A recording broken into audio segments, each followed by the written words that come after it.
Hello friends! I'm going to show you some possible ways of playing this game. The rules of the most games are fairly simple.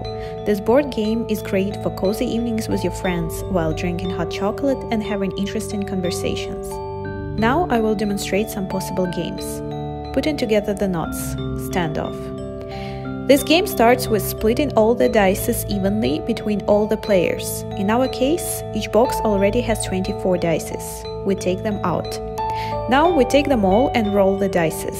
Then we move all the dice inside, so they're not on our way. Very important though to make sure not to flip them. The point of the game is to form as many Celtic knot designs as you can by putting together the dice one by one and using only its top side.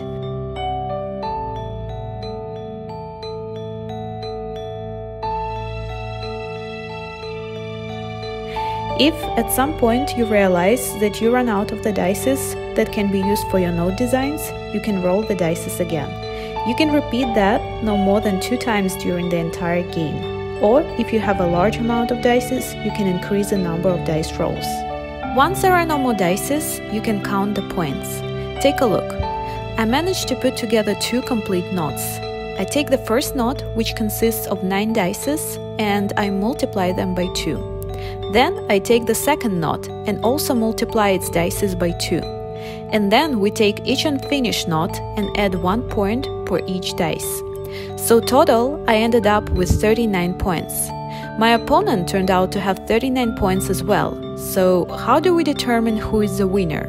I have 2 completed knots and the opponent has 1. We add this to total points, and that means I'm a winner. But there are different variations of this game. One, for example, doesn't require you to roll the dice. You can choose any side of the dice for putting together the node designs from whatever dice you have. This is called calm mode. Also, you can put together the knots not on the table but vertically, more like building the towers.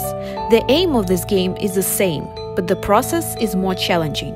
So if you want to put together 2 dice next to each other, let's say on the 4th level of the tower, you will need to first build another tower next to it.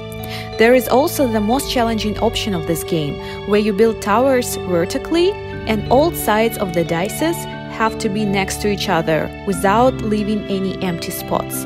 Also, I would like to tell you about the game that was inspired by Carcassonne game. I think many of you are familiar with that game, where you need to build the roads and castles. So with the dice, you will have to build the snake as long as you can. For each finished snake, you get double points. And if you can achieve the snake to eat its own tail, you get triple points. You can find more detailed rules and instructions below. We hope you have a great time playing our node dice.